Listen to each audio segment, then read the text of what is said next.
గర్జన చేసిన గల్లి నుంచి ఢిల్లీ దాకా సమరం సాధించిన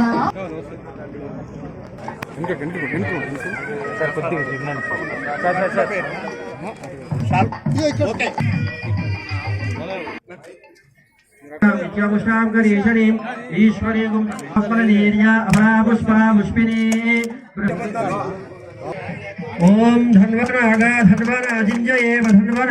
तीव्र समधो नमः खड्भाय निशंगिने सेनापतये नमः देवते तस्करानापतये नमः योरवणि महे गातुमज्ञाय ऊर्ध्वञ्जिगातु भेषं शन्नो सुद्भिपदे संचुष्प ప్రాంతానికి తలమానికమైనటువంటి ఎల్లమ్మ చెరువు అభివృద్ధికి సంబంధించి ఈ రోజు మీ అందరి సమక్షంలో 18 కోట్ల రూపాయలు శాంక్షన్ అయి టెండర్ అయి రేపటి నుంచే పనులు ప్రారంభమయ్యే ఒక శంకుస్థాపన ఈ రోజు మనం చేసుకున్నాం. ఇది భవిష్యత్తులో హుస్నాబాద్ ప్రాంతానికి పక్క ప్రాంతాల నుంచి కూడా పర్యాటకులు ఇక్కడికి వచ్చి పక్కనే గౌరవెల్లి రిజర్వాయరు చుట్టుముట్టు కొండలు ఈ ఎల్లమ్మ చెరువు అభివృద్ధి హుస్నాబాద్ పట్టణం కూడా అనేక రకాలుగా అభివృద్ధి అన్ని రకాలుగా జరుగుతుందని ఆకాంక్షిస్తూ ఈ యొక్క కార్యక్రమంలో నాతో పాటు పాల్పంచుకున్నటువంటి గతంలో ఉన్నటువంటి joint collector Garima Agarwal local bodies వారు ఒక కన్సల్టెంట్స్ సంప్రదించి ఎల్లమ్మ చెరువును అభివృద్ధి చేయాలనగానే దానికి సంబంధించి ఒక ప్రతిపాదన తయారు చేయడం మున్సిపల్ కార్పొరేషన్ అందరి ముందట దాన్ని కొంత చూపెట్టి ఈ విధంగా ఎల్లమ్మ చెరువును అభివృద్ధి చేయాలనుకుంటున్నాం అనేటువంటి మాట మీరు ఎన్నుకున్న పట్టణ ప్రజాప్రతినిధుల ముందు ప్రదర్శించి అందరి ఆమోదం తీసుకొని దానికి వెంటనే ప్రతిపాదనలు పంపిన తొందరలోనే ఇందుకు సంబంధించి 20 కోట్ల రూపాయల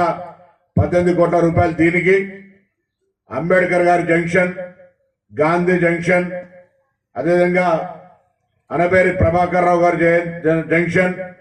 అక్కడ ఇంకొకటి కొండా లక్ష్మణ్ బాపూజీ జంక్షన్ పేరు మీద 4 జంక్షన్లు 50 లక్షల రూపాయలతోటి అభివృద్ధి తీసుకున్నాం. ఇప్పుడే భాగ్యరాజు గారు శివన్న గారు అడిగినారు ఇక్కడ ఉండబడేటువంటి ఈ జంక్షన్ కూడా డెవలప్మెంట్ చేయాలన్నారు. తప్పకుండా ఇంకో కొన్ని పట్టణంలో జంక్షన్లు గుర్తించండి. ఆ జంక్షన్లన్నింటినీ కూడా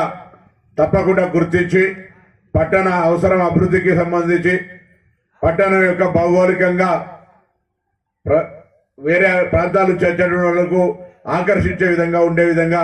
దాన్ని తయారు చేస్తామనే మాట ఈ సందర్భంగా మనం చేస్తున్నాం. పట్టణంలో కూడా ఇవాళ మొన్న మళ్ళీ ఇంకా రేపెల్లుండి కొంత అభివృద్ధికి సంబంధించి ప్రతి వార్డులో 50 లక్షల రూపాయలతో సీసీ రోడ్లు కావచ్చు డ్రైనేజీలు కావచ్చు చేసుకుంటా ఉన్నాం. దాని తర్వాత ఇక్కడ హుస్నాబాద్ పట్టణంలో ఉన్నటువంటి దాదాపు 12 కుల సంఘాలకు 45 లక్షల రూపాయల చొప్పున నిధులు ఇచ్చుకొని వాటికి కూడా శంకుస్థాపన చేసుకుంటా ఉన్నాం. ఒకవైపు కమ్యూనిటీ హాళ్ళు, ఒకవైపు రోడ్లు, డ్రైనేజీలు, శాశ్వతంగా డ్రైనేజీలు హుస్నాబాద్ లో రోడ్ల మీదకి రాకుండా ఇళ్లలో పోకుండా ఉండే విధంగా ప్రణాళిక తయారు చేసుకొని ఈ యొక్క ప్లాన్ ఆఫ్ యాక్షన్ కింద అభివృద్ధి చేస్తా ఉన్నాం. అందులో ఎల్లమ్మ చెరువు మీరు ఆ వీడియోలు చూసే కంటే తొందరలో నేను కాంట్రాక్ట్ గారిని కోరుతా ఉన్నా వీలైనంత తొందరగా దీన్ని పూర్తి చేసినట్టయితే ఇక్కడ ప్రజలందరూ కూడా ఈ యొక్క ఆహ్లాదకర ప్రాంతం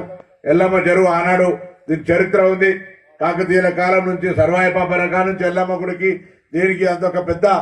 హిస్టారికల్ ప్లేస్ కాబట్టి దీన్ని అభివృద్ధి చేయాలని ఆలోచన చేస్తున్నాం.